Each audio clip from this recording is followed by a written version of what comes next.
Good evening, everyone, and welcome to the Hillsborough Township Planning Board meeting of July 28th, 2022. Please join me in a salute to the flag.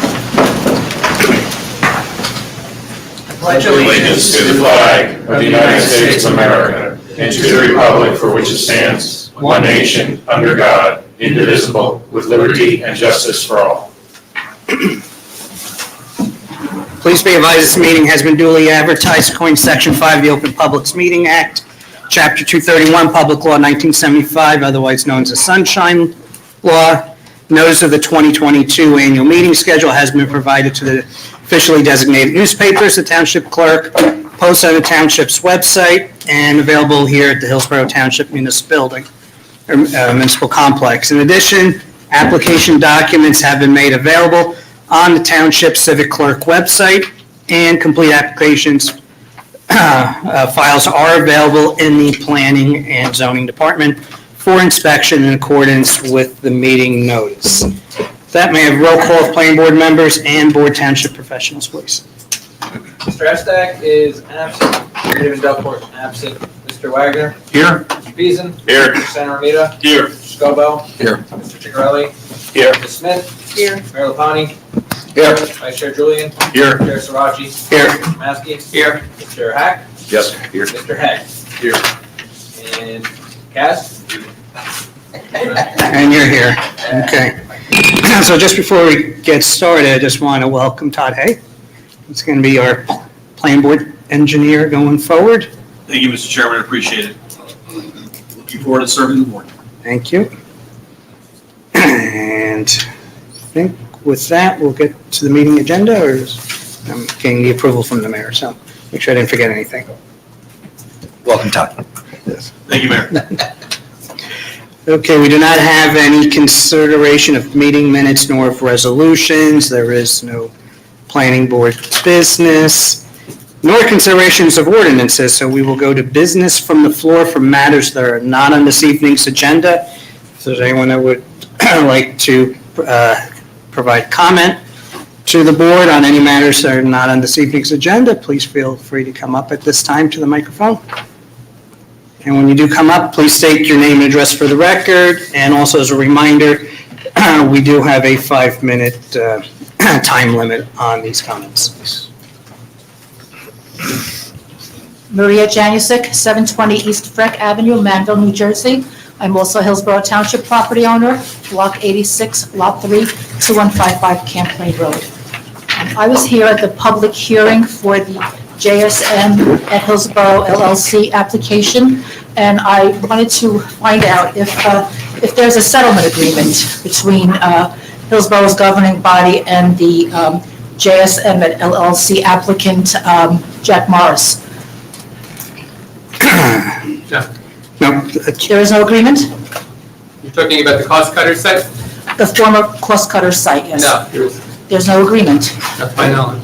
Okay, so, but that application is included under Hillsborough Township's affordable housing requirements. And also an ordinance was adopted to change the zone for that property. So if that's not part of the, if that's part of the affordable housing, why is there no settlement? I think that would be a question appropriate for a township committee, not for the planning board. Well, I'll just Or say, Mr. Mayor? I'll Okay. just answer this question. The people who need to sign the paperwork haven't signed all the paperwork I'm as of sorry, yet. what? The people who need to sign all the paperwork for the agreements have not done that yet. So until that's completed, it is not officially on the record.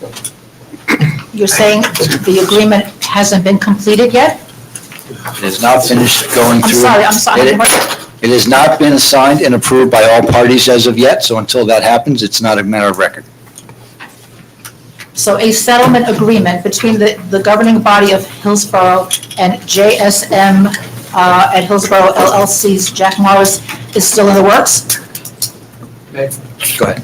Yes? It doesn't have to, for the project to have affordable housing in it, it doesn't have to be subject to a settlement agreement. Okay. So, but what Mayor Lapani just said is that hasn't been signed yet? The project itself hasn't been fully, hasn't gone through the full compliance yet, so it hasn't been signed yet, correct? What hasn't been signed yet? The final approved plan. The final approval of the The plans? final approved, the plans that, as you know from past hearings, the board approves an application, and they have to go through a compliance process, and then the plans get signed off by the board chairman, the secretary, et cetera. So the plans still need approvals, but there's not going to be a settlement agreement. There is no settlement agreement. That's correct. Okay.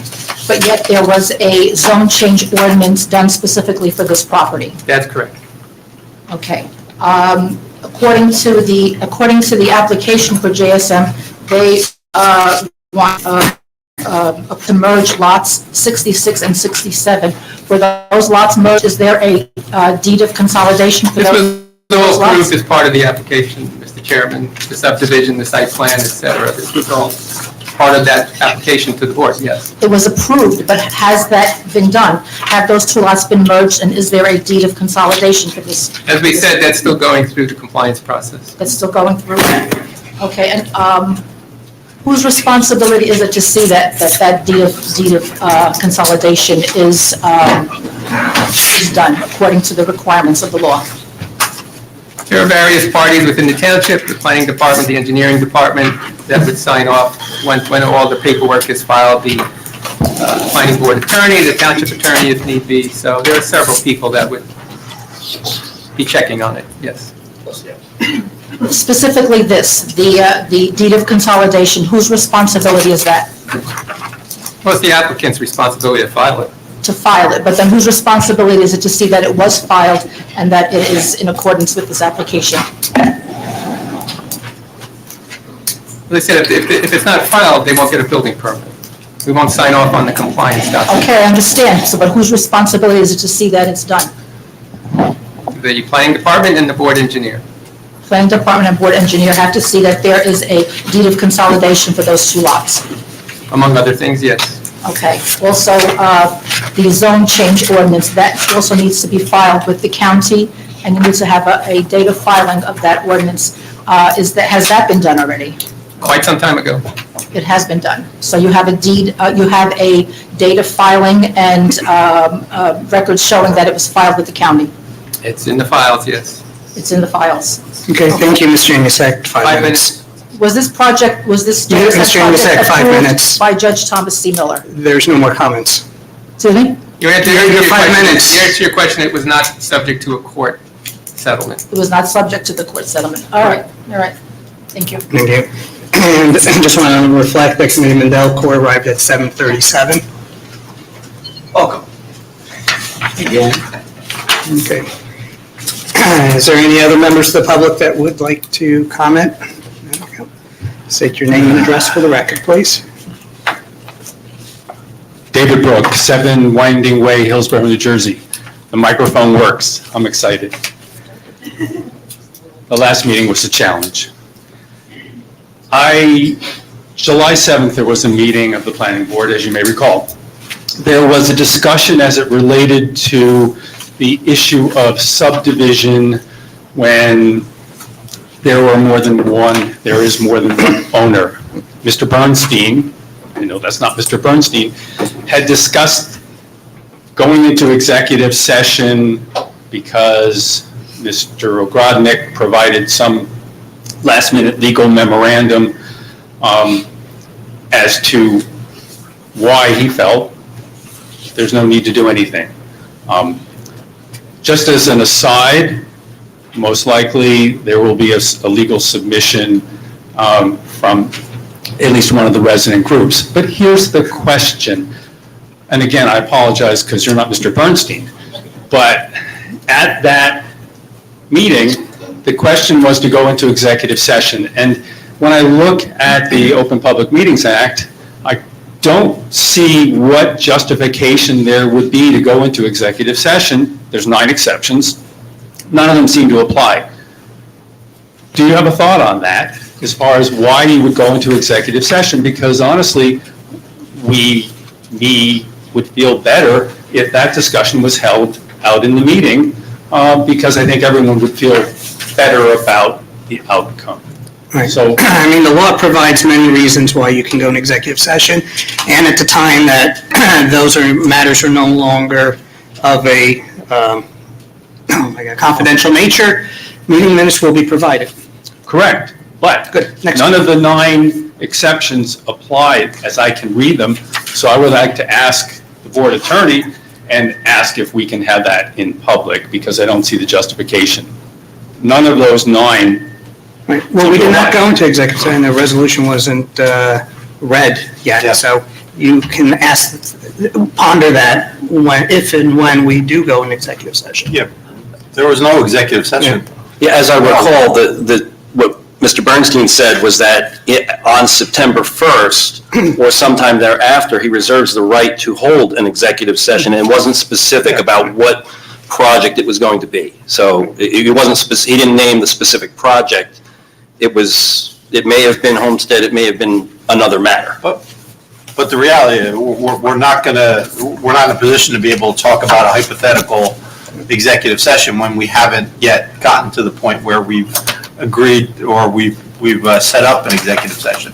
So if ultimately that happens and you want to contest it, David, by all means, be my guest, but I'm not sure what you're arguing today. It's not a matter of contesting it. He specifically was referring, and I apologize, my belief was he was referring to the question of whether the subdivision was appropriate and under the 2 different ownerships, and that's why he was saying. So I guess the question is, that was for September, he said, and I guess what you're saying is there's no definitive explanation. If there is, the difficulty is going to be requesting that you not go into executive session, and I guess we'll be left with coming to the September meeting and asking that it be held in public, specifically because I can't find any that fit under the 9. Thank you. Yeah, I just want to interject, Mr. Chairman. Obviously, I wasn't at the meeting, and I don't know the circumstances, but clearly there was not an executive session at the time. I think Mr. Bernstein, he knows the law better than most, I think, on the Open Public Meetings Act, and if there's a basis to go into executive session at some point concerning the matter, I'm sure there's going to be a reason that's articulated under the law. And I'm not saying that Mr. Bernstein doesn't know the law. I think he does quite well. I just wanted to try to see if we could have a discussion. We'll wait till September. Thank you. And remember, this is a comment section, not a discussion session. So this is not a discussion session, it's comments. So Thank you, Mr. Brook. thank you. Any other members of the public?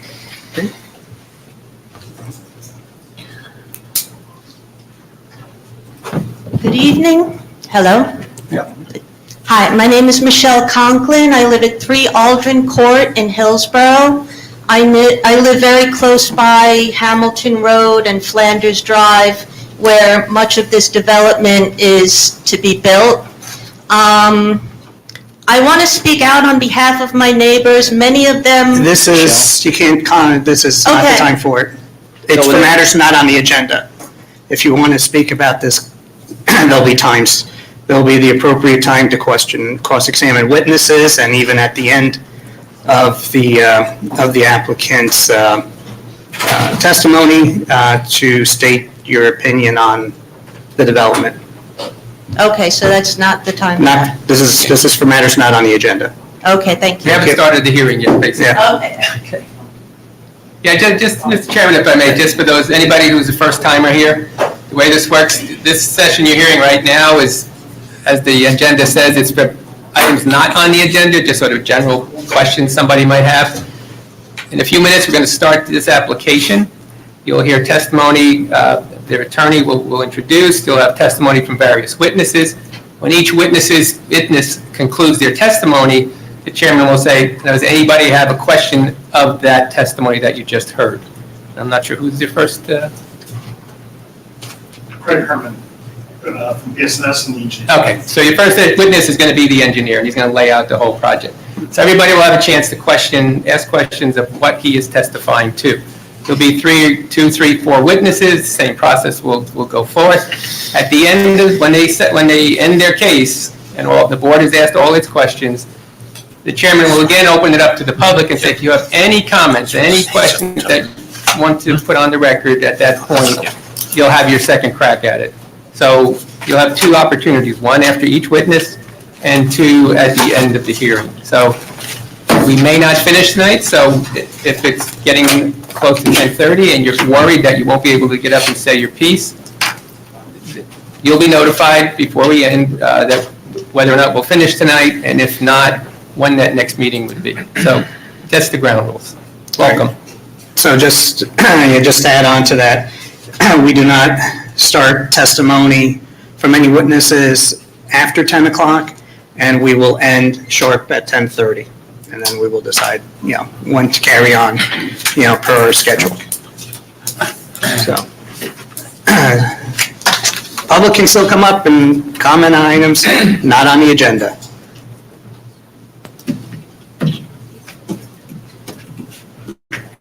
Meryl Bisberg, 4 Hickory Hill Road.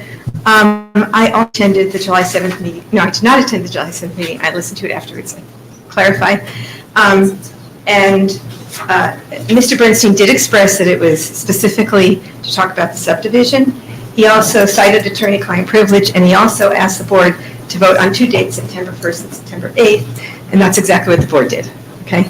So just to clarify. I do have a copy of the law, and I know that the sunshine laws are there for a reason.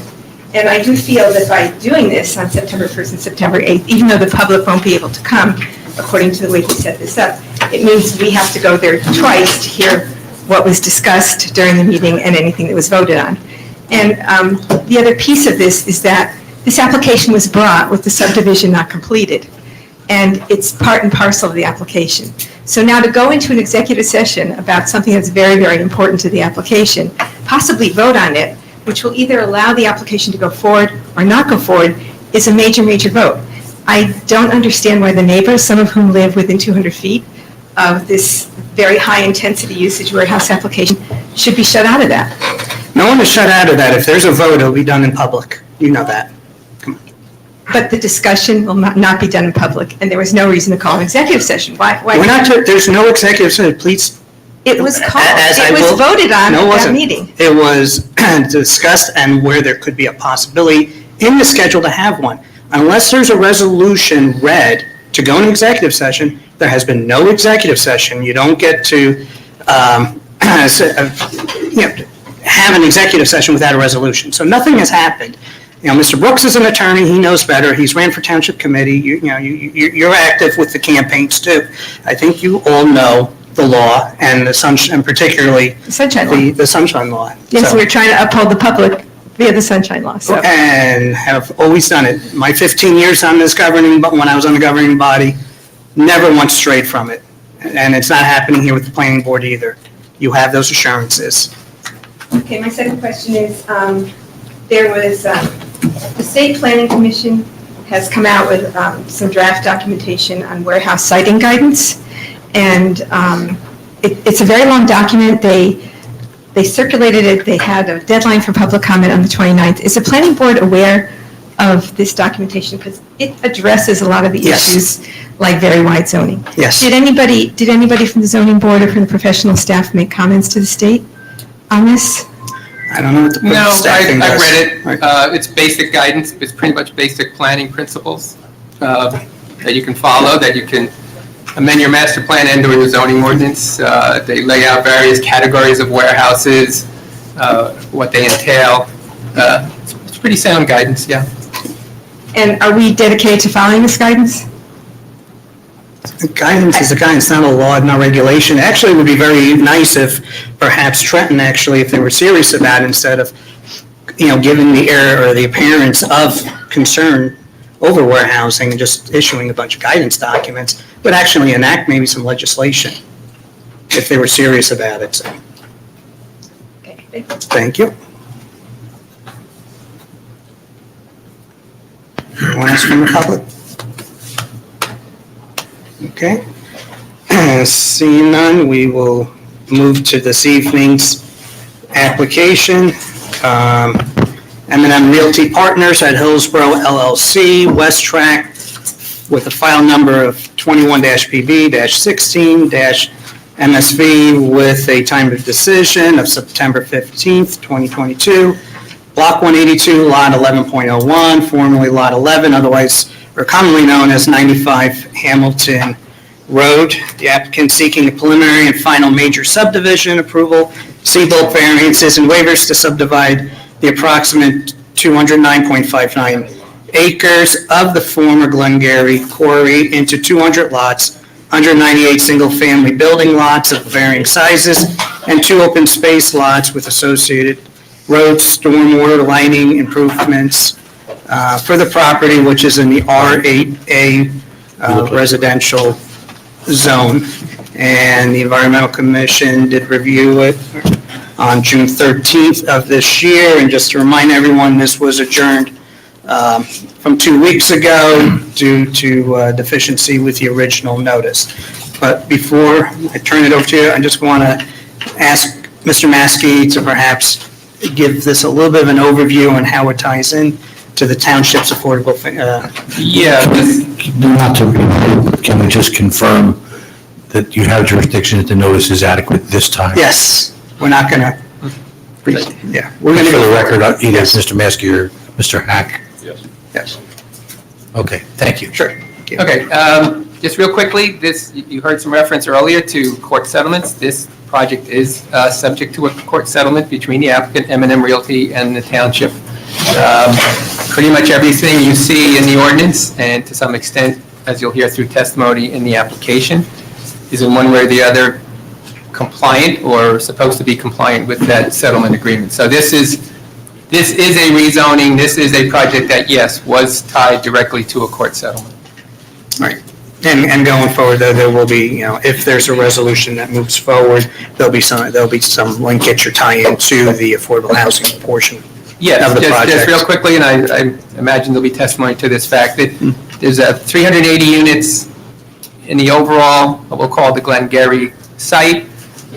There's no on-site affordable housing. There would be 88 affordable units built on what we refer to as Phase 2 of the Sherman property. Okay. Thank you.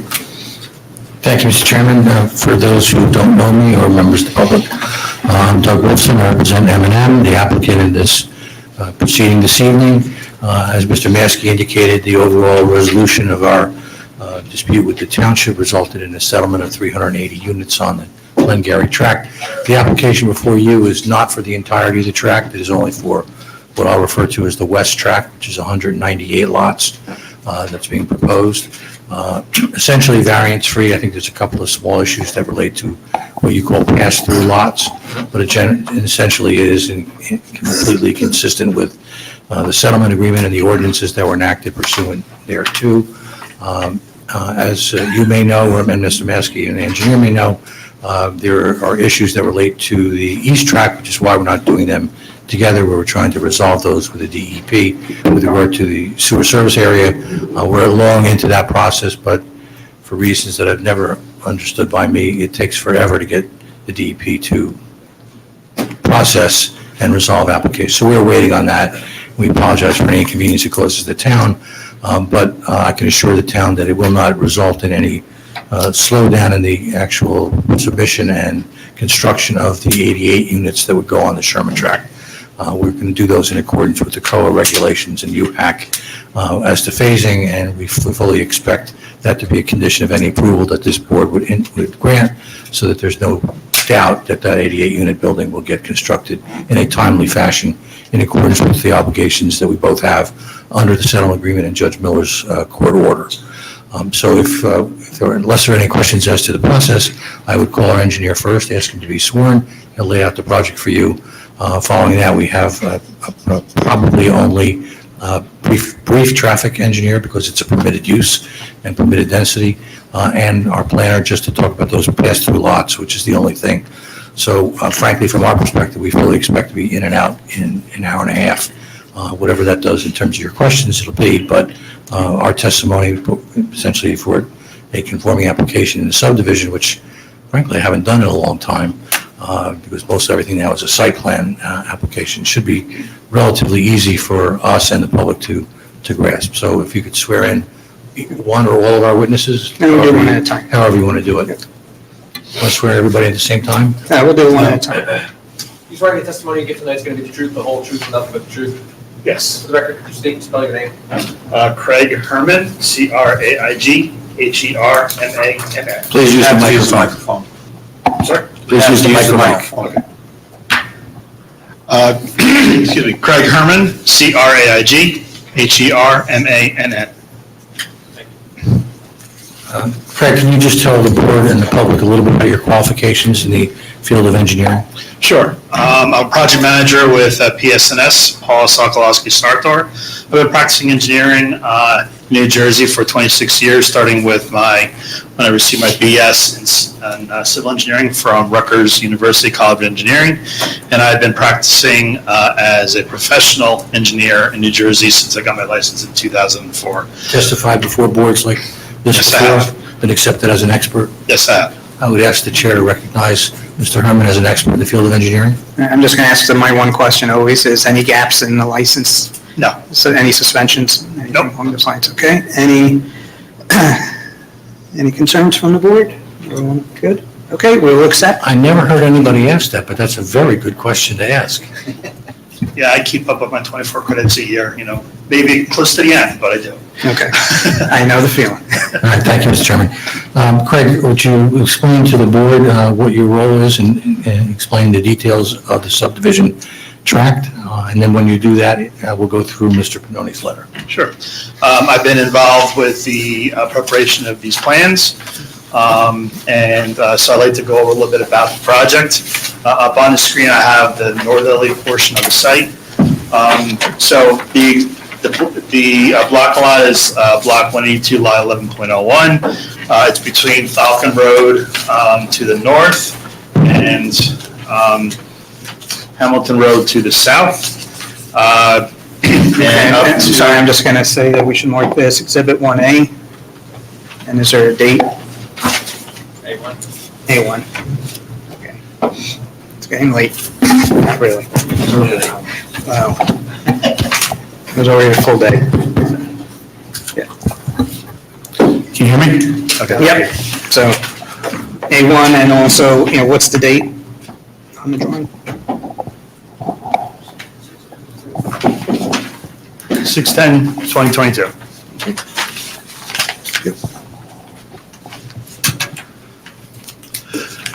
How big's the tract? Tract is 209.6 acres, How many lots are we proposing to subdivide into? 198.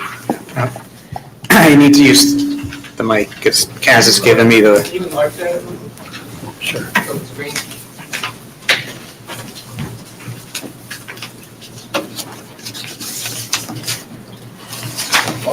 There we go.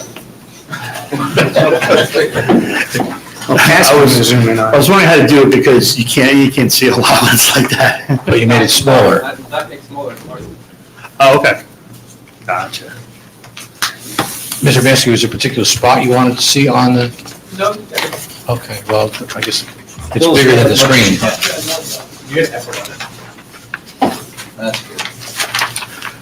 Okay, so we're proposing 3 different neighborhoods. We have, well, first of all, it's the existing Glengarry quarry site. It's disturbed with man-made steep slopes along the Hillsborough Promenade. There's soil stockpiles. And on the south end, there is, along Hamilton Road, is the existing quarry operations, which includes the site infrastructure, the buildings, the parking areas, and the rest of the site is really just dirt trails, open meadow spaces, woods, meadow, dirt, impervious, and open space areas. The site is constrained by a flood hazard area. Delaware and Raritan Canal Commission, the Hillsborough Township Stream Corridor buffers. Basically, there's approximately 79 acres of wetlands and transition areas. There's 80 acres of flood hazard area, and then in the combination of flood hazard area and the DRCC stream corridors, about 116 acres. So, and the site generally slopes from west to east towards the Royce Brook. We have our LOIs from the DEP as to the delineation of wetlands, Yes, we also have a flood hazard area verification. and too. we have the site-wide RAO. Yes. Would you tell the board what that means so the board and the public can understand what that means? And basically, I'm not an environmental engineer, but basically that means that that it has been released from the DEP, meaning there's no issues with any contamination or anything like that on the site. It's an unrestricted area, Understood, yes. meaning safe for residences. Yes. Continue. So on the south end of the south portion of the site along Hamilton Road, we have Hamilton West, which is 68 lots. And then I'm going to scroll up to the north side, where we have two neighborhoods. Along Falcon Road, we have Falcon East, which is a total of 15 lots, and Falcon West, which is a total of 115 lots. Are the lot sizes consistent with the ordinance and settlement agreement? Yes, they are. No variances as to lot size, no variances as to density, is that correct? Nope, and no variances as to setback either. All right, go ahead. So the subdivision includes a plan for stormwater management plan. It's a stormwater collection and conveyance system with focus on green infrastructure. That includes the construction of 8 above-ground bioretention basins and supporting water quality treatment devices. We did a substantial geotechnical investigation, which included over 110 test pits and over 110 basin flood tests. And what we found was that there's rock present throughout the site at a depth ranging from about 1.5 to 10 feet on the site. So of the 8 bioretention basins, 7 are large-scale bioretention basins, which are green infrastructure, best management practices, or BMPs for stormwater. And this is for the whole site. The 8 and 7 are for the whole site, including the north and south portions and the 3 neighborhoods. So the 8 large bioretention basins are proposed for water quantity control. And then we have supporting manufactured treatment devices that are called filteri units. And we have the last one, there's one small-scale bioretention basin, which will control for also water quality requirements and water quantity requirements.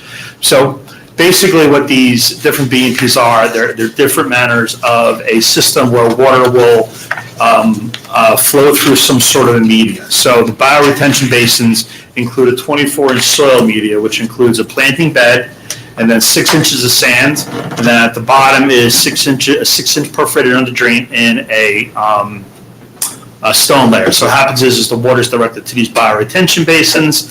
It is allowed to filtrate through the ground, and that will help remove the total suspended solids and nutrients from the water that flows off the roadway system.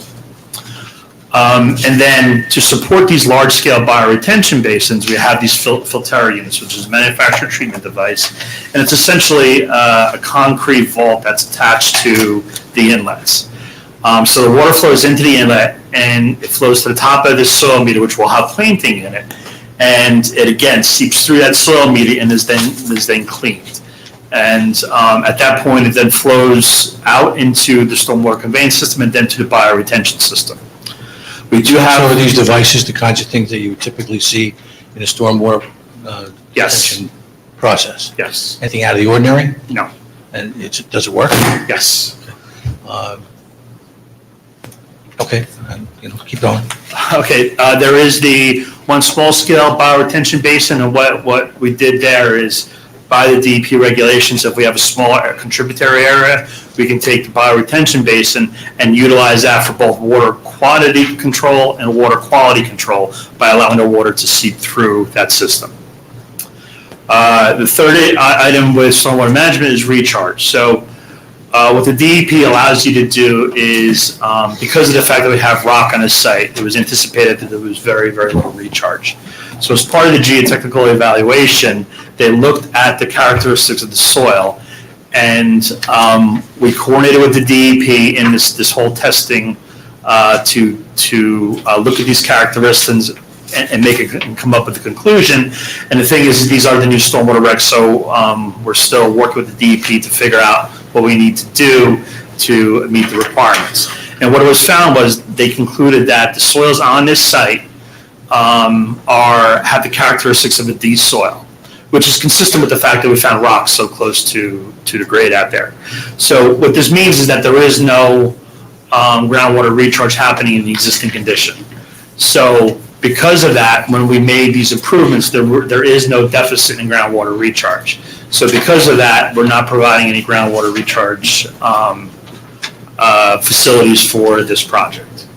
So a couple of items that were in the report that I just want to touch on for the engineer related to stormwater management, where Hang on a second, are you referring to Mr. Pinoni's report? yeah.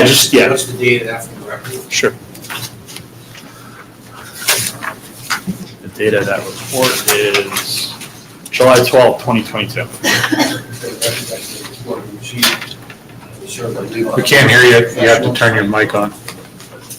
It's the report received by the board and by us from Mr. Pinoni, who I know is not here this evening, but if that's okay with you, the new board engineer, we'll address those issues and hopefully you'll be satisfied with our responses, and we're obviously prepared to respond to any questions the engineer or the board, or the public for that matter, have with regard to stormwater drainage, but over my head.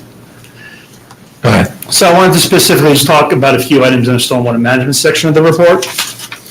And what page are you on and what paragraph? That starts with page 5, 1 and 2, and then goes on to page 6.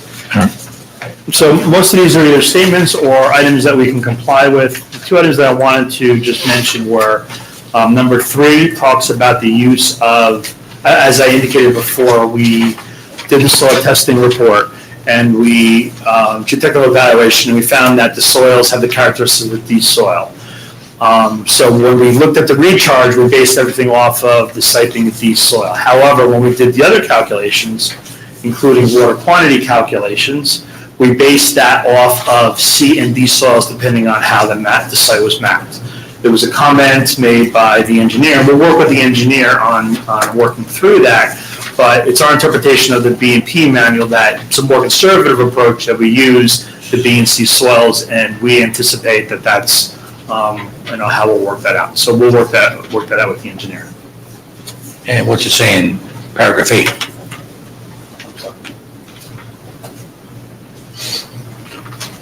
Paragraph 8 indicates, or statement 8 indicates that the groundwater recharge analysis was provided and confirms the groundwater recharge requirements have been met.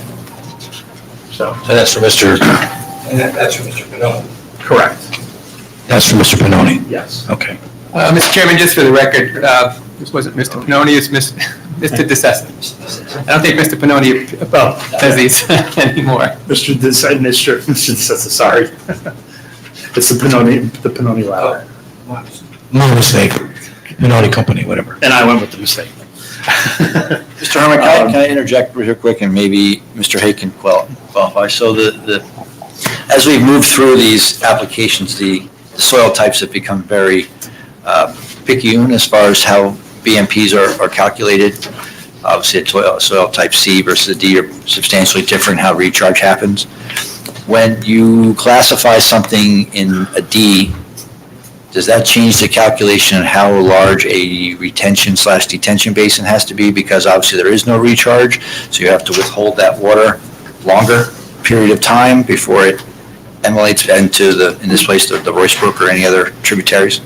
It does, Mayor. It does change the criteria. I mean, it depends on how the hydrographs are ran and how we would interpret the report. But yeah, that was not just a contention in our letter. It was also contention in the Environmental Commission letter that was published as of today. So we're going to have to work with the applicant, and we're going to have to make sure we understand that there's an agreement. I don't want to say it's a disagreement, but if you read the regulations, you are supposed to take a more conservative approach. Mr. Herman has talked to me about that. I would specifically look at that, make sure that that is correct. So I'm not just, addressing the public and of course the board, but then also the Environmental Commission's concern as well. Can I just take a minute and read that section of the report, because I think it's important? So, Neil, sorry, just the date of the report, just so for the record. So I'm sorry, Mr. Chair, that was, so that's the Environmental Commission dated July 27th, which I believe is today, from Chairman Foley, and that would be addressed to you, Mr. Chair, yesterday, July 27th. So specifically to the discussion that we're having. This is on page 3 of 6. Dr. Chris Abrupka of the EC, who was not able to attend the meeting but provided comments to Mr. Foley, who read his comments at the meeting. According to the USGS soil survey, only 14.8% of the proposed developed site is classified as hydrological soil group D. The remainder of the soils are classified as C. So according to the developer, the C soils should really be classified as D. Therefore, all the soils on the site are D, and as the mayor said, no groundwater charge is required. Here's what this means from a downstream increase in stormwater runoff. According to hydrograph summary report for the 2-year design storm that is presented in Appendix B for existing conditions, Appendix C for the proposed stormwater, because of the developing this parcel, the stormwater runoff increases between the difference of the C and the D by 146,000 gallons. So the combined runoff of 0.1 and 0.2. So if the developer was required to satisfy the groundwater recharge, stormwater management would have to put in a place to recharge that amount of water. But because the developer is claiming the soils are wrongly classified as C, and they should be D during a 2-year storm, an additional, again, 146,000 gallons. So this is a huge issue. It's not something that I think we should take lightly. I think you would agree with that. And Dr. Abrupka is, one of the most, renowned stormwater management professionals in the state. So I wanted to make sure I got that on the record. And Mr. Julian, we did address that in our letter, and, we want to make sure that the regulations are being followed, but also from a practical standpoint, we want to make sure that, we're ensuring the safety of the township system. So what was the rationale for classifying the Cs as D? The rationale is the fact that right now, which is consistent with the geotechnical testing out there, there's rock underneath. So when water does seep through that top layer of soil, it's not going anywhere. It's going to rock and it's going to sit there. So there's no infiltration now. There's no recharge now.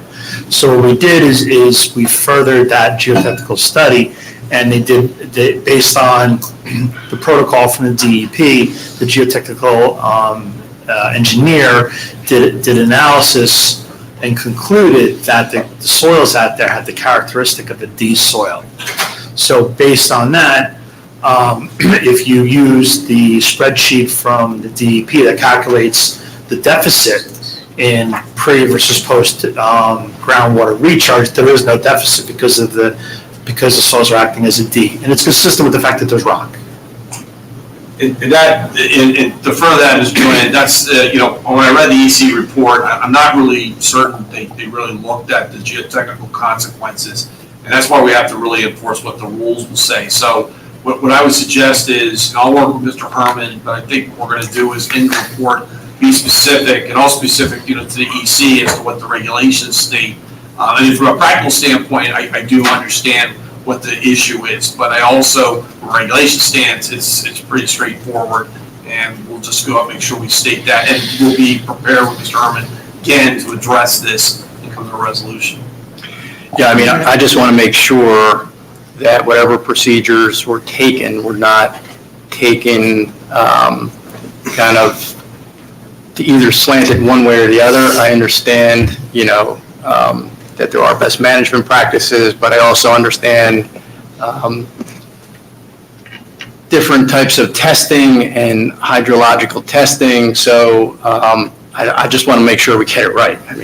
That's the bottom line. Geotechnically wise, in most of the parts throughout this area, Somerset County, it's hit or miss with rock versus sand. I gotta be totally honest with you. And, so at this particular site, and looking at the geotechnical report, there's a case to be made, but following the regulations is what we're going to end up having to do at the end of the day. Yeah, I know you stick a shovel in the ground in Hillsborough, you're going to hit shale, but the disparity of the C and the Ds is a large body of water. Extremely. So I just want to make sure we get it right. Extremely. Right. Mr. Chairman, we're very sensitive to that issue. And as you can see, the engineers are working not only with each other, but with the DEP to make sure that everybody's on the same page here, because it doesn't help us if their, neighbors are complaining that their backyards are flooding or their basements are flooding. So we're going to make sure that this is a compliant project with the DEP, and they have jurisdiction over this, correct? Yes. And they have their stormwater regulations, and they check everything that you say, Yes. correct? Yeah. And so does the board engineer. And there's actually another layer too, because we have the Delaware Raritan River, the Delaware Raritan Canal Commission, and they're an offshoot of the DEP, and they're also reviewing it for the same stormwater attributes. So I just So we'll want to get know. this right. You can be sure. Well, we're going to get it right, but what I want to know, is there a remote possibility after this evening there could be a design change? Yes, and Mr. Chairman, something else I wanted to elaborate on. Some of the other issues that have come up, in light of the EC's report, as well as some of the reviews that I've taken a look at with respect to the REO, I still like to understand what the soil and the groundwater issues are. You have to recall that, when you have a situation, when you have a REO, you may have a soil capping issue, whether it's historic fill, or if there happens to be some type of soil remediation, that would also be limited, I'd put it into that particular classification. So I think it's incumbent upon, if I might suggest, that the applicant give us a full understanding of the REO and what the implications are of both the soil and the groundwater. Not only is it, inherent for, the stormwater issue, but I think it's also inherent that we understand it for the public, so the public knows, is this site going to be capped, for instance? Is there an active groundwater remediation project going to be done, or is it very simple monitoring? Those types of things we need to understand better, so that you understand that the stormwater system may be limited because of that as well. So I'm just going to kind of throw it out there because I think maybe some people are thinking about it. But I know there was some optimism to get through tonight, but I'm not optimistic that I think because of the sensitivity of stormwater runoff that has, is in this township, that I think until we know exactly and nail down this, the engineered system, I don't think the board's going to be in a position to make an informed decision one way or the other. Mayor Todd, could you just inform the folks in the audience what RAO stands for? Yeah, so, no problem, Mr. Maskey. So essentially what an REO is a remedial action outcome.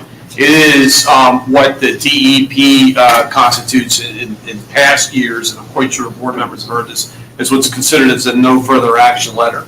About 10 to 13 years ago, the DEP allowed professionals to essentially go ahead and approve sites under the Licensed Site Remediation Professional Act.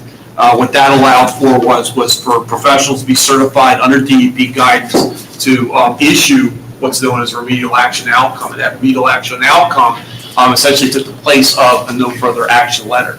It will state what areas of concerns have been addressed and remediated to DEP satisfaction. I don't know what the areas of concern are at the site, Mr. Chairman, unfortunately, both on groundwater and soil. But as I stated before, if both of them are issues that would limit what would happen with stormwater, essentially a groundwater recharge, that's a known fact. Quarries, you're not going to get groundwater recharge. But it would also constitute why they're seeking the soil classification that they're seeking. And I've seen that happen before, and I think that's that information, we should have that. A little surprised it wasn't an environmental impact statement, but I think we may be asking for a revision of that too, so it's better clarified to not just the board, but then also to the EC.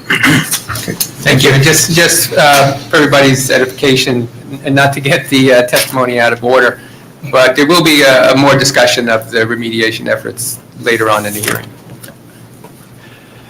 Yeah, I mean, we can unpack some of the other items in the Environmental Commission letter as we go along, but there was another point there to the stormwater report, which as long as we're talking about stormwater, if you don't mind, it was on page 3 of 6, where Dr. Abrupka said, Table 8 is incorrectly labeled in the stormwater report. It's not quantity reduction, but rather peak flow reduction. Is that something that you could address?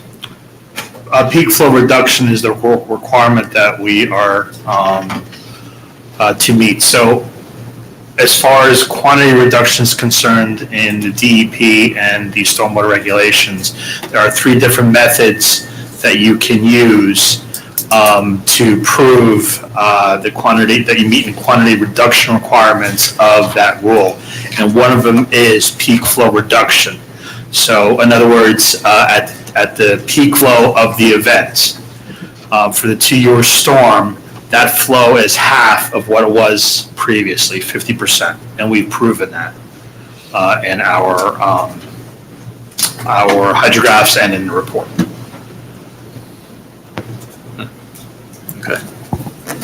May we proceed? If you don't mind, if I could just go ahead and just, add to that. I mean, we do have a comment on page 6 of our letter concerning, making sure that the runoff rates and the volumes of pervious and pervious surface are calculated separately, so we get a better understanding of, what we're looking at in terms of how the hydrographs are developed. So that's going to work with Mr. Herman on that in terms of, any revision that will be necessary for the stormwater report. Agreed. In our stormwater report, we do separate out the hydrographs for the pervious and impervious areas, and we add it in together at the end. But we'll work with Mr. Hay to clarify what we need to clarify in the report to make sure they're in agreement with our calculations. Right, and again, same question, could that lead to a redesign? Absolutely, Mr. Chairman. Again, there could be numerous types of revisions. And keep in mind, and I think the applicant said this before, that there are DEP approvals that are still necessary, what have you. And DEP does retain some jurisdiction to some degree, but we'll obviously look at that and then make any recommendations and any comments to the applicant. Okay, thank you. Right, anything that the board does is subject to the DEP approval. Right. And just like that we need approval from a county or you need approval from the RCC, any approval that this board is willing to grant is always subject to those things. And once in a while, the other superior, I hate to use that term, but the superior body makes a change and then you have to come back. We recognize that. If the DEP changes its view that it's not de-soil, and that requires changes in the detention basin as described by the engineer, we realize we'd have to come back. Can I ask? No way around that. Excuse me, can I ask one other first question, just because it's come from the past? Who performed the soil sample test for you? Was it yourself, or did you have a third party do that for you? We had a consultant do that. Sorry? We had a sub-consultant do that, I'm sorry. And who was that for the record? Do you know? I'm sorry, I don't recall. It's in the report. We have it in the report. We have it? Okay. That's typical, Mayor, for a third party, but it is in the report. We did not have any comments on it or any issue. Okay.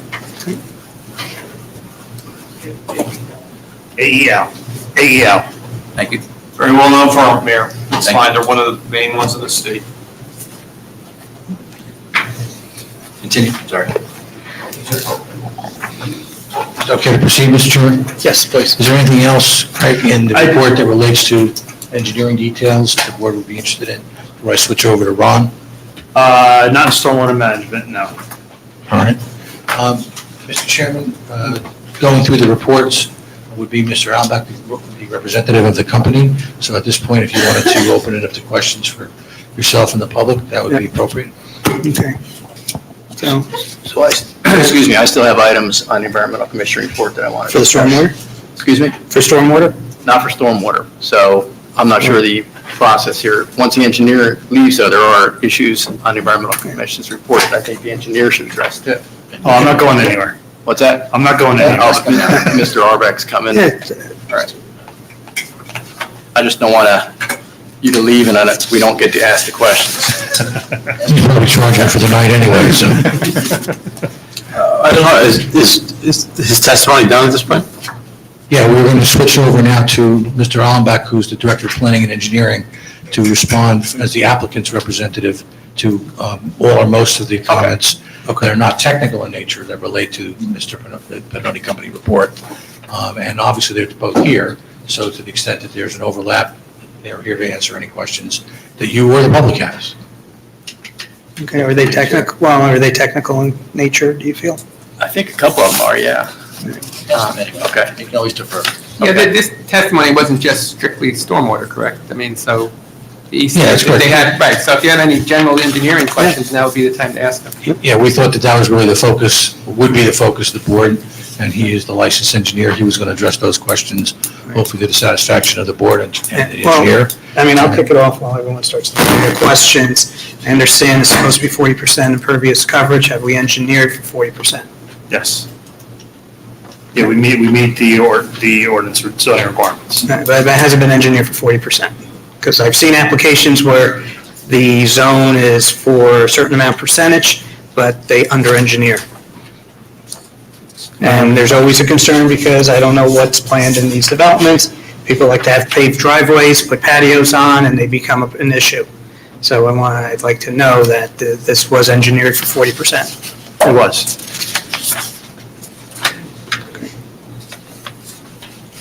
So I guess the question is the chairman's going, did you leave any room for the homeowners to add patios, et cetera, or did you max out at 40%? Yes. We left room for the homeowners to construct driveways in the houses and stuff. Yes. And that's already built into your stormwater plan? Yes. Okay. You're looking at me. Mr. Chairman, You gotta also pools, it's always an important thing to make sure that it's added. I don't think it fit a pool on an 8,000 square foot, but they might try a little pool, but Never know. little kiddie pool. Pool pond. He's probably there. I think the question is if you take the driveways, the walkways, and your engineering, is it maxed at 40%? Or is it allowing for a resident to add a patio in the back? The stormwater calculations were prepared based on the 40% coverage for Of the the site. aggregate number. I'm sorry? So you're basing it on the aggregate number of 40%? Correct. Okay. You're not necessarily building at 40%, your stormwater management is based on a 40% number? Correct. Okay. Board members, fire away. Okay, page 406, the Environmental Commission's report, third paragraph from the bottom. There have been approximately 250,000 tons of material brought on site from mine reclamation between 1997 and 2008. It was EC's understanding that the materials imported to the site included wastewater treatment, residuals, excess construction soils, thermally treated soils, pipeline cuttings, and dredge materials. The EC requests that the limits and the quantity of material brought on site be provided. This needs to be understood before the residential properties are developed. So we were asking for a phase one or a preliminary assessment that's been conducted for the site. David Robinson, the LSRP, who was at the meeting, responded no. So the EC requests a phase one and preliminary assessment be provided. In addition, request the applicant's LSRP provide a separate review of the imported mine reclamation material and determine if the imported materials meets the NJDEP's current residential soil remediation standards pursuant to NJAC 7.26D. Would you address that, please? I'm not the registered LSRP for the site. We had an RAO. Mr. Chair, you mind if I address that? Sure. Mr. Jolie, the fact is that goes back to the question of the RAO, because the RAO is going to have, if there was specific, in the old Glengarry Quarry RIR that was done way back when, if there was a remedial action work plan, and I'm using this terminology because this is the next step that I want to say LSRP or licensed site remediation professional would take. They would take that remedial action work plan, look at each of those areas of concern, and they would address that. And once each one would be addressed, that's when the RAO would be issued. That final report would actually have in the remedial action work plan each of those items that would be addressed. Now, if it's not in there, I'm quite sure that the licensed remediation professional could supplement that and provide that in a separate. We didn't do that. That was required in the order, correct? So and again, it's if there was a transfer, which it sounds like there was, then that issue may have been taken care of under the old NFA process, no further action process. So the licensed site remediation professional, I want to make sure I make it clear, is only looking at the areas of concerns that they identified when they took over the property. We would want to see what those items are. That should be very simple because an RA has been issued. No, I understand that, but I think it's still a reasonable request to take a look at the phase one or preliminary assessment because of those issues. Preliminary assessment is only going to tell so much because it was done prior. I think I understand council's issue with that, but I don't see any reason why that if they did get an NFA, the applicant could not go and get that information if that was done under a separate no further action. Because it would have been, We're the contract purchaser. The owner of the property got the RAO. We didn't. So we don't have any of that information or those materials. Can you provide it? I don't know how we get them. I see the letter in the file here from 2015, January 12, 2015, is prepared actually back by Mazer, which is from the LSRP, which talked about the RAO dated 11/24/14. Which We still don't own the property. I mean, which this still, is under the private owner. There's an RAO, Mr. Mayor. yes, and I agree. I'm just saying, there was, question was asked, and most every area of concern was no further investigation or meeting required. Or monitoring. Right, correct. The only question is what type of site controls were there, and I think that relates back to the stormwater, which we discussed earlier. And that is of some interest. Okay. And the board should have that information.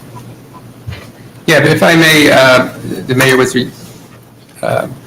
bringing up a report that was done in relationship to the 2015-16 subdivision of this property, which some of the board members were here at the time, when it was an application by Glengarry, and to basically consolidate various parcels into what you're seeing today. I'll read you from Bill White's, you remember Bill White, September 14th, 2016 review memo of the Glengarry subdivision. Based on our review of the data, we found the results of the testing were at acceptable levels based on the requirements that were in place at the time. In addition, NJDP had no concerns with the results of the sampling and in fact directed the closure of the monitoring wells. I continue. Our office recommends this board, consider conditioning any approval of that subdivision on the requirement of additional environmental investigation to occur at the time that the site is proposed for development. So that's where we are today. It was a condition of the subdivision itself that they do additional testing. And if that's a condition of the subdivision, that would require additional work. Now, could it require a preliminary assessment? I mean, that question's open. Would it address that particular issue? It may or may not, but it would also kind of identify the issues in terms of site controls that will be needed if there's to be extensive earthwork and what have you, as well as any type of disturbance with the groundwater. Yeah, and Mr. Mask, I think I was around then too, and I do remember that, brought up by Bill White of Mazer, so. Right, and I think it's just, for the board and the community is concerned that we're going to be building single-family homes on this property, and if everything was done right, fine. But comment 13 in my letter says that the applicant maybe ought to provide a fairly thorough summary of what was done in 2014. There was a fairly large, the RIRAO report was fairly large, lots of technical information. The standards have changed over time. And at the time of the subdivision, there was no proposed reuse of the site. It was just an abandoned quarry. So, as Mr. White pointed out, if and when they were going to come, whomever came forward to actually build something on the site, I think the board wanted some assurances that everything was still up to snuff. Okay. And if you like mine, Mr. Chairman, I would remind, the board that, because we have an environmental impact statement requirement, and that requirement also probably promulgates the DEP, that report be supplemental with any of that information. I think it's really important so that, we have a full context of, what are all the environmental impacts on the site.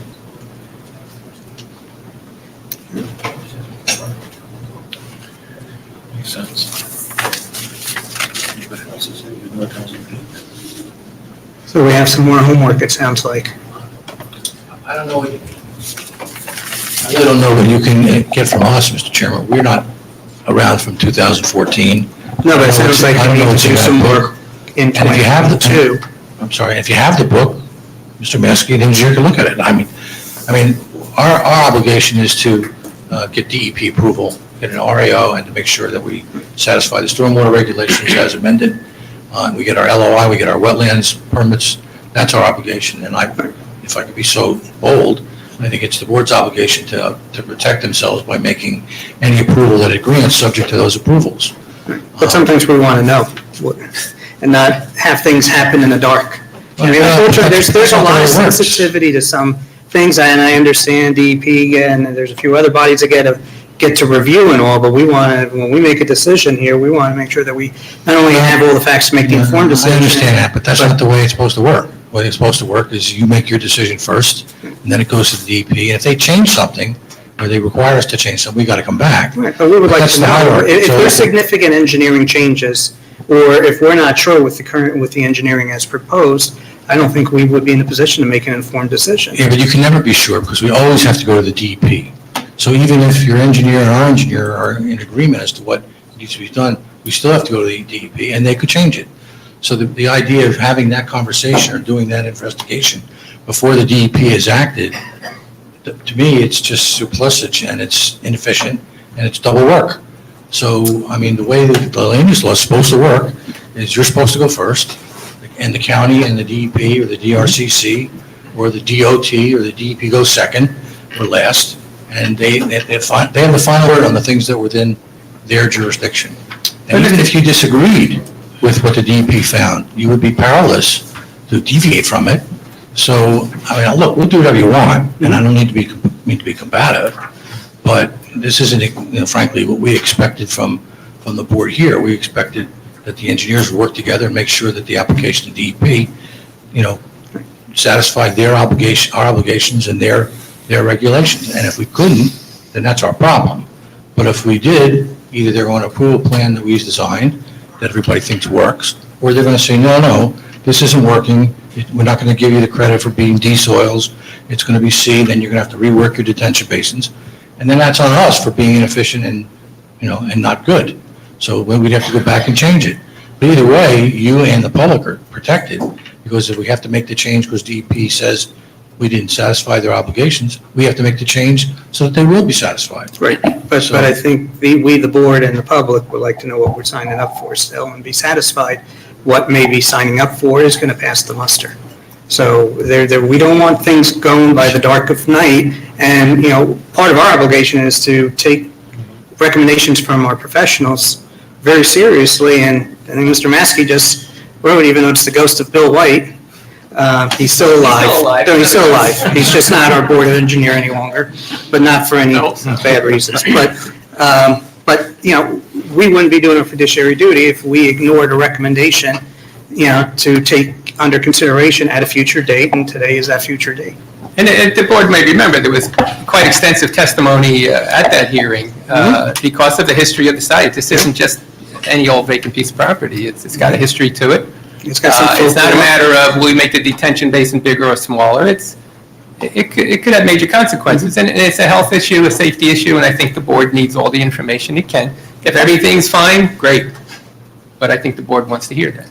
And Mr. Chair, if I may, the summary is probably the best thing, both, talking about the soil and then talking about groundwater, and just making that a supplement to our report, so we have a complete report in case this board were to approve the application, so that the public can examine that and know that you've done a thorough job and you've looked at those issues. I know if I was buying a piece of property and I was putting a stormwater basin in, I want to know if I had 2 feet of clean fill I had to maintain under my property, and that I can't, and I couldn't put that stormwater system in, or I'd have to remediate, or to remediate at additional cost, or my next door neighbor would be affected by it. I think, I'll give you a simple example, but I think it's incumbent upon you to find that information out so that you can ensure the public that there's not going to be, something that would be detrimental to public health, safety, welfare. Thank you. Yeah. Talk about trees. Mr. Chairman, could we have a 5 or 10 minute recess? Sure. So we can discuss what's been happening here and figure out what's the best way to approach our application without So wasting your time. we'll take about 10-minute recess. We'll reconvene at 8:55.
Good morning, and welcome to the opening of the Peter J. Biandi Route 206 bypass here in Hillsborough Township. Thank you for joining us here today for this very much anticipated event here. Can't think of one that we've been waiting for longer. As we open the remaining sections of this vital roadway, which has been named in memory of the late Assemblyman Peter J. Biandi. This roadway will officially open for traffic on Saturday, June 5th. I'm joined here today by my colleagues, the Hillsborough Township Committee, Deputy Mayor Frank Delcor, Committeeman Doug Thompson, Committeewoman Janine Erickson, and Committeeman Jeffrey Wright. I would also like to thank this opportunity to introduce some other guests here this morning. Senator Kip Bateman, who was a sponsor of the legislation to actually get this road named after the late Assemblyman Biandi, and thank you for that. Assemblyman Roy Fryman, Commissioner Paul Drake, and please help me welcome Miss Joan Biandi.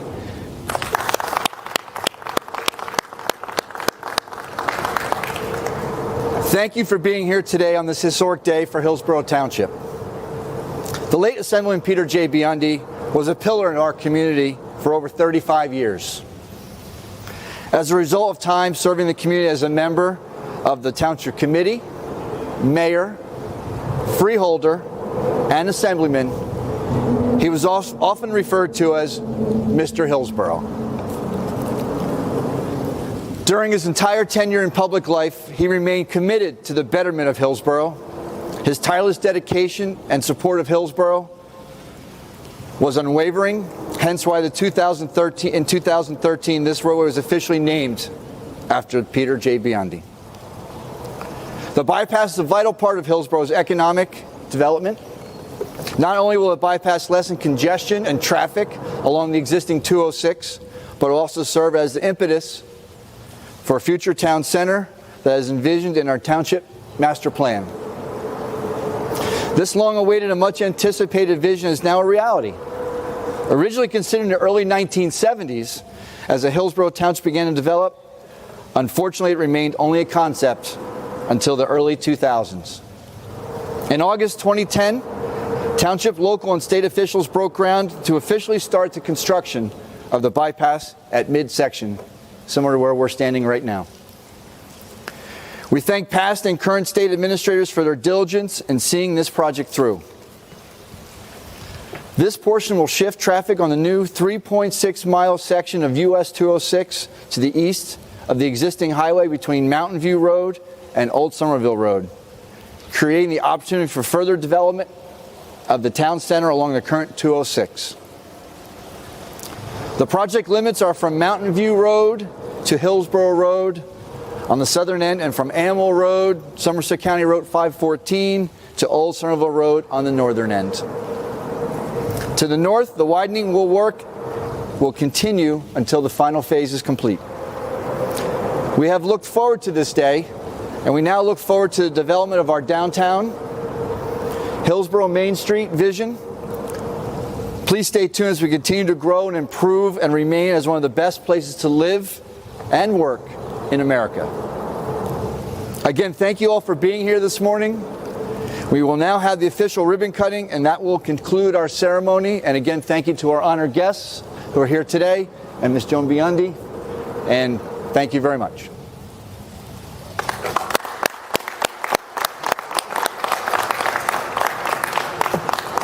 One, two, three.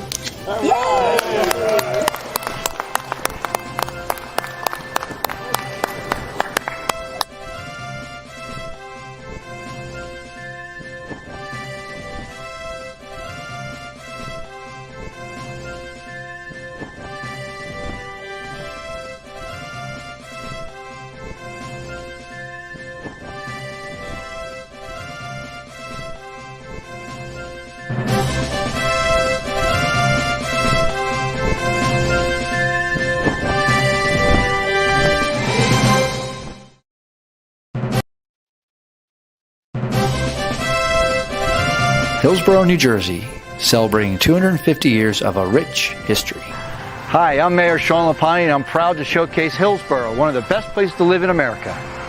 From the preserved farms that help feed the world, to the Vanderveer House, to the John R. Stott's house, restored and currently utilized for business, to the magnificent and world-famous Duke Farms, where you can walk or ride a bike through their historic grounds, to the iconic Neshannock Reformed Church, and just down the road is our fabulous Neshannock Mill, located right on the picturesque Raritan River. You're invited to visit Hillsborough, a great place to live, work, play, and do business anytime. And experience over 250 years of proud history in Hillsborough, New Jersey.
Good morning, and welcome to the opening of the Peter J. Biandi Route 206 bypass here in Hillsborough Township.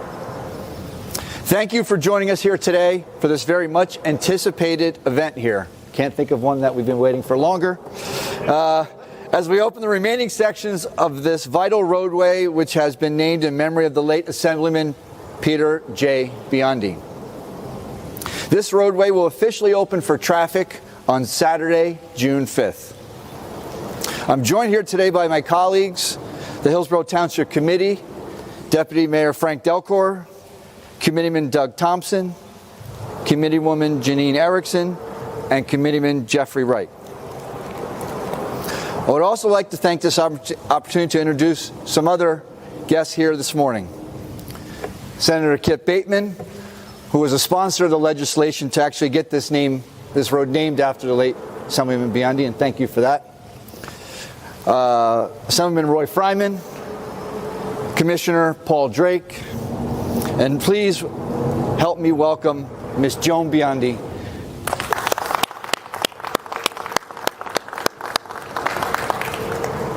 Thank you for being here today on this historic day for Hillsborough Township. The late Assemblyman Peter J. Biandi was a pillar in our community for over 35 years. As a result of time serving the community as a member of the Township Committee, Mayor, Freeholder, and Assemblyman, he was often referred to as Mr. Hillsborough. During his entire tenure in public life, he remained committed to the betterment of Hillsborough. His tireless dedication and support of Hillsborough was unwavering, hence why in 2013 this roadway was officially named after Peter J. Biandi. The bypass is a vital part of Hillsborough's economic development. Not only will the bypass lessen congestion and traffic along the existing 206, but will also serve as the impetus for a future town center that is envisioned in our township master plan. This long-awaited and much-anticipated vision is now a reality. Originally considered in the early 1970s, as the Hillsborough Township began to develop, unfortunately it remained only a concept until the early 2000s. In August 2010, township, local, and state officials broke ground to officially start the construction of the bypass at midsection, similar to where we're standing right now. We thank past and current state administrators for their diligence in seeing this project through. This portion will shift traffic on the new 3.6-mile section of US 206 to the east of the existing highway between Mountain View Road and Old Somerville Road, creating the opportunity for further development of the town center along the current 206. The project limits are from Mountain View Road to Hillsborough Road on the southern end, and from Amwell Road, Somerset County Road 514, to Old Somerville Road on the northern end. To the north, the widening will continue until the final phase is complete. We have looked forward to this day, and we now look forward to the development of our downtown, Hillsborough Main Street vision. Please stay tuned as we continue to grow and improve and remain as one of the best places to live and work in America. Again, thank you all for being here this morning. We will now have the official ribbon cutting, and that will conclude our ceremony. And again, thank you to our honored guests who are here today, and Ms. Joan Biandi, and thank you very much.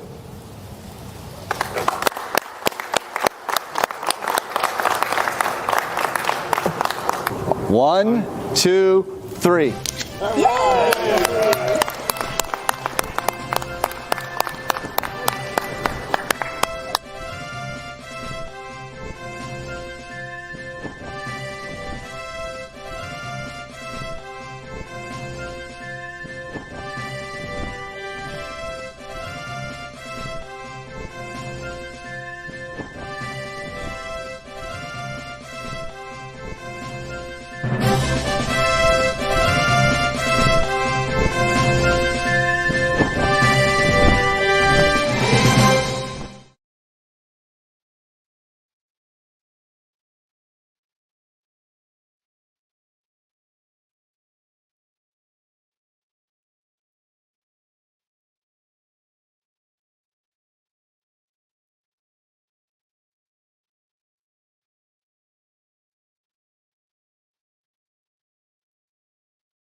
Everyone ready? Yes?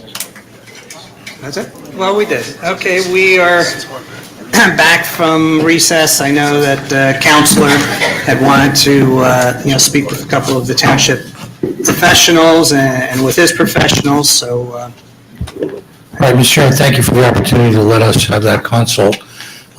Clearly, in conjunction with the comments, questions, observations of the board members, as well as your consultants, it's clear that we're not prepared tonight to address the issues to the extent and in the detail that would be appropriate to satisfy Mr. Smansky and Mr. Hay, as well as members of the board who've opined on these issues. So we asked your consultants to instruct us as to those things that they are most concerned about, for which they need data and testimony in order to satisfy them so that they can support our application, or at least indicate that they are satisfied that we have done what we need to do in order to protect the town and the board from any future problems, separate and apart from what DEP may or may not do at some later date. So we appreciate that. So what we would like to do is request the board to carry it to a date certain so that we can get that information. It's up to the board, but I think it would be inefficient for us to continue with Ron and our traffic guy and our planner tonight in light of the fact that these major issues still need to be addressed to the satisfaction of not only your consultants, but your board members. So we would request you carry it to a date certain so you can announce, so we don't have to re-advertise, republish. Okay. I would request of the chair that we get a meeting, within the next 30 days, if possible, in order to do that, or 45, whatever your schedule. I know you don't meet. Right, we don't meet in August, and I know September is already. Well, this is a priority case under, the settlement agreement. You're supposed to do special meetings. And the so- ones that are already taken time up are in the same situation. Yeah. Or they've already been And carried. keep in mind that this was supposed to be heard 2 weeks ago. Right. And because of deficient notice, that's why we lost 2 weeks. So Right. some of it's on the applicant. Right. So, 2 weeks is on me, Thank you. but not 3 months. So September 1st and 8th are booked. September 22nd, business meeting, we potentially have 2 ordinances to review. October 6th and 13th are both continuations of prior applications. Those are the regular The meetings. next empty agenda is a business meeting on October 27th. We would request a special meeting under the settlement agreement that's called for, and at our expense, in order to do that. That just seems, given what it is, and that it's an affordable housing project ultimately, and given the fact that there is an agreement that you'll provide special meetings for us, I would think waiting till October, November just is too long. Respectfully. yeah, no, and I can appreciate it, but, I can say I made the mayor smile. Yeah, but I think, the challenge is, I'm not going to put everyone on the spot here to, to commit outside of our normal, planned sessions. That's why I think the business meetings is what we have used. I'm okay with that too. I appreciate you did it tonight. To be able to, to continue this. It's,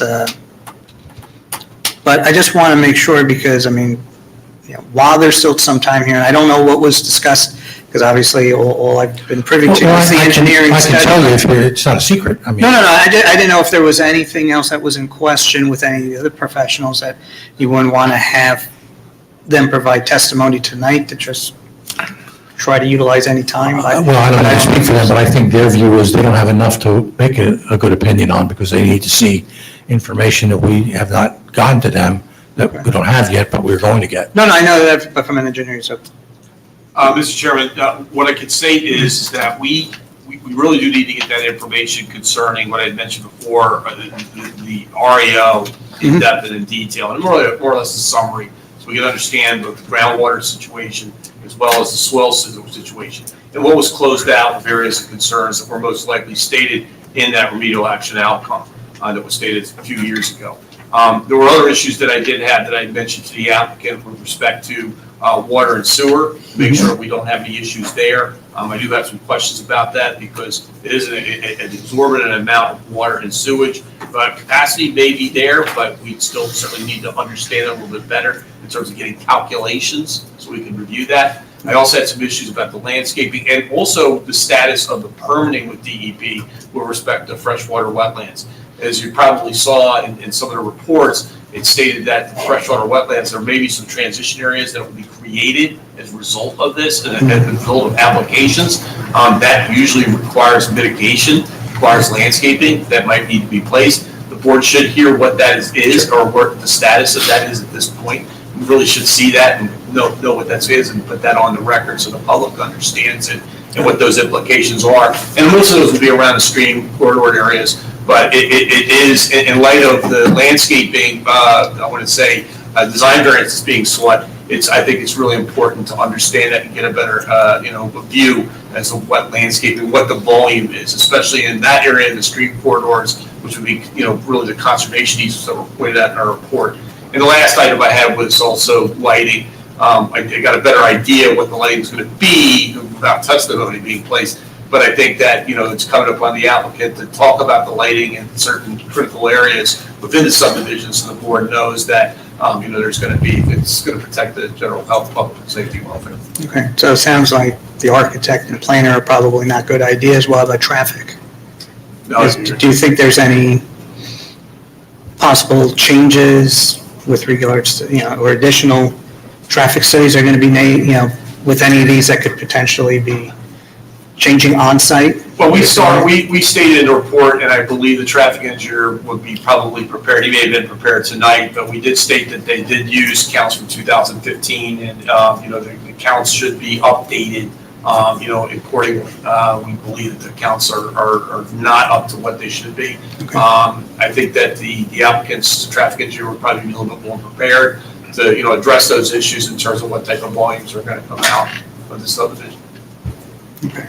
So you're not recommending their testimony then? I'm not recommending testimony right now, no. Okay. So So that ain't. September 22nd meeting, David, is our work meeting. We're doing some reviews of some ordinances. Did we do that first and then have that? Good, yeah, I would say give yourself an hour Right. to do the two ordinances at a minimum. If they're amenable to that, we're going to be here anyway, so.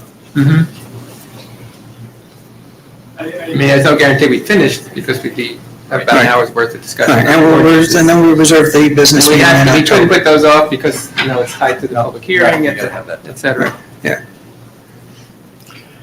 Mr. Hay, there was two other issues I was going to talk about, but they don't have to be broached tonight, but in terms of homework, one was the 10 feet of soil to be imported, that it wasn't factored in the original stormwater calculations, and also I was going to go over the 4,462, the 1,955 trees being removed, which require the 4,462 replacement trees. So those were two other issues I was going to talk about. We can carry those over, but, just giving you a heads up in terms of some of the other issues that might come up next time also. We did speak to that, Mr. Julian, because that was in concert with the DEP requirements, if there's any mitigation with the freshwater wetlands permit that they're seeking. Okay, I just wanted to make sure. Thank you. Okay. September 22nd? Mr. Mayor, if you were suggesting September 22, that's okay with us. Okay. And, Matt? okay. Greg? Ron, you don't count.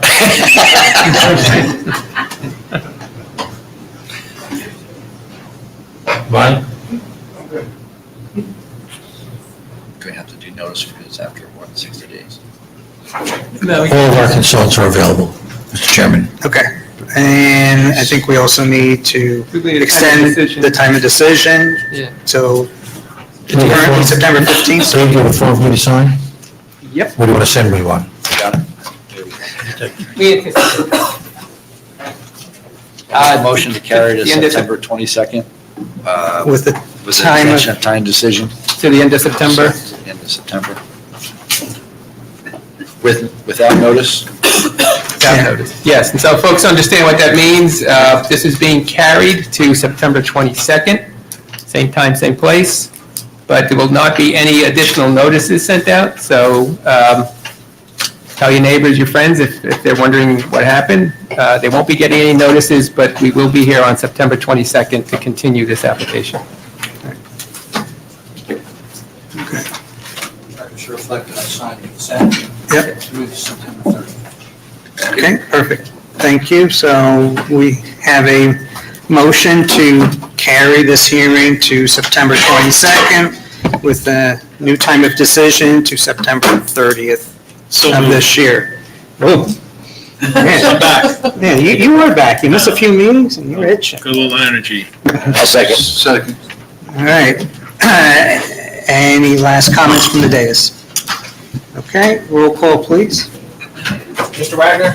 Yes. Mr. Beeson? Yes. Sam Armita? Yes. Mr. Scobah? Yes. Mr. Corelli? Yes. Committeeman Delcor? Yes. Mayor LaBonte? Yes. Vice Chair Julian? Yes. Chair Sarachi? Yes, and don't believe we have anything else on the agenda for this evening, so they just a reminder to the board of our next meetings, because we don't have any in August. Right, no meetings in August, so the next meeting will be September 1st and September 8th. They're both large applications, so they straddle Labor Day weekend, so look at your calendars, please, and let the board know if either one of those days don't work for you. But they're both warehouses, surprise. All right, so with that, I will entertain a motion of adjournment. So moved. Second. All in favor? Aye. Aye, we are adjourned. We'll see you in September.